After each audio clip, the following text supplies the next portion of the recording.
Hello বন্ধুরা, দেখো আমি আমার একটা রেসিপি নিয়ে হাজির। এটা হচ্ছে বেগুন বাহার। লম্বা লম্বা করে বেগুনগুলো কেটে নিয়েছি, তার মধ্যে নুন, চিনি আর একটুখানি লঙ্কার গুঁড়ো মাখিয়ে দিয়েছি। চিনিটা দিয়েছি এই কারণে যে বেগুন দিলেই দেখবে তেলটা অনেক টেনে নেয়।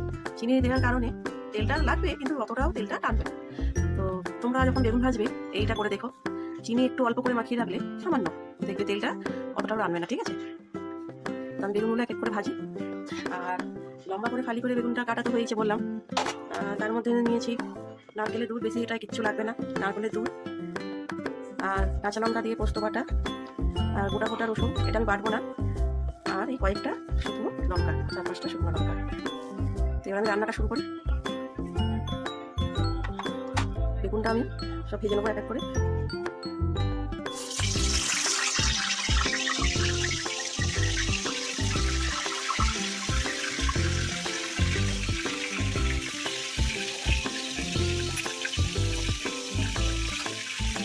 বেগুনগুলো ভাজার পরে আমি আবার ফিরে আসছি।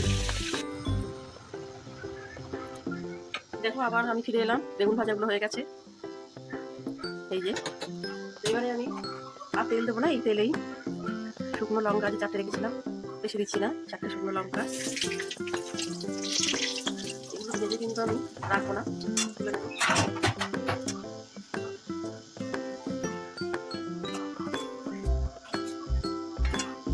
লঙ্কাগুলো আমি ভেজে তুলে রাখলাম। এবারে এই তেলেই আমি রসুনগুলো, যে গোটা গোটা রসুন সাঁড়াশি দিয়ে এইভাবে একটু এরকম, মানে যেটা বলে ছিঁচে নেয়, তো তোমরা কি বলো জানিও। এই সাঁড়াশির মধ্যে দিয়ে আমি একটা একটা করে রসুনগুলো সব একটু করে এইভাবে কুটে নেবো। মানে পুরোটা পেস্ট করছি না রসুনটা।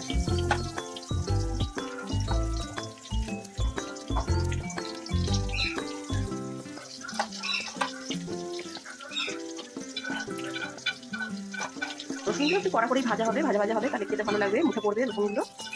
পুরো পেস্ট করলে তো পুরো একদম মুখে পড়বে না, এইভাবে দিলে মুখে পড়বে, খেতে খেতে তাও দেখবে অন্যরকম একটা স্বাদ লাগবে।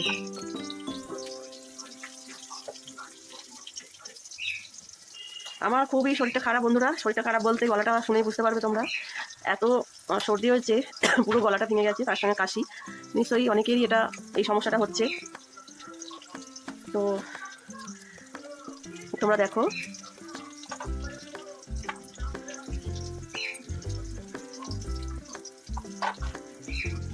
তো হয়ে গেল। এবার এই রসুনগুলো এই যে ভাজা ভাজা হবে, অনেকটাই দেখতে ভাজা হয়ে গেছে, একটু কড়া লাল লাল হবে। হওয়ার পরে আমি কি দেবো, এই যে পোস্তটা দিয়ে দেবো, হাতে করেই দিচ্ছি। পোস্তটা বাটিতে অনেকটাই লেগে থাকে, আবার নষ্ট হবে।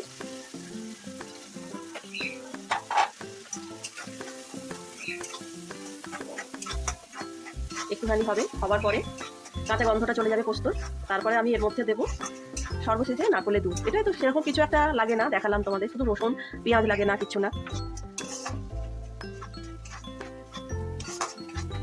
তো আমি এবারে দেখছো পোস্তটা নাড়তে নাড়তে একটু শুকিয়ে এসছে। এবারে আমি কি দেবো, এবার এই নারকেলের দুধটা আস্তে আস্তে দেবো আর নাড়তে থাকবো।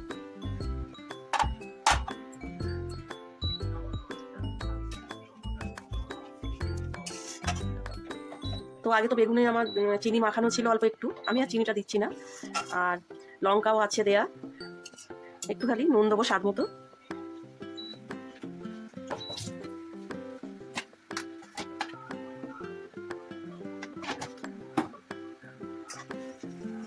দেবার পরে দেখছো ফুটে এসছে। এবারে আমি বেগুনগুলো এতে দিয়ে দেবো। আর বেশি ফোটাবো না, কেন বেগুন তো এমনি নরম জিনিস, ভাজা হয়েছে ভালোভাবে। দেবার পরে আমি নামিয়ে নেবো।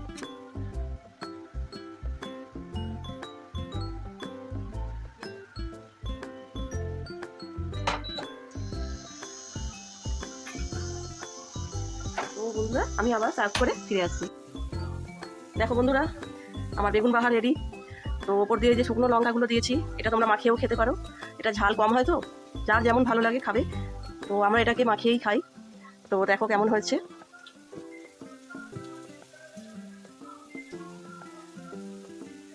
ঠিক আছে বন্ধুরা, আর একটা কথা বারবার বলছি, মনটা আমার খুবই খারাপ, আমি তো নতুন চ্যানেল খুলেছি। তো বন্ধুরা তোমরা কিন্তু আমার পাশে থাকো, সাবস্ক্রাইব করো চ্যানেলটাকে। তোমরা যদি না পাশে থাকো তাহলে আমি তো আবার নতুন নতুন রান্না দেখাবার কোনো মানে ইচ্ছাটাই আমার থাকছে না, মনটা ভেঙে যাচ্ছে। তোমরা যদি থাকো পাশে তাহলে খুবই আনন্দ পাবো। দিদি বলো বা বোন বলো, তোমরা একটু আমার পাশে থাকো। গুড নাইট, সবাই ভালো থেকো।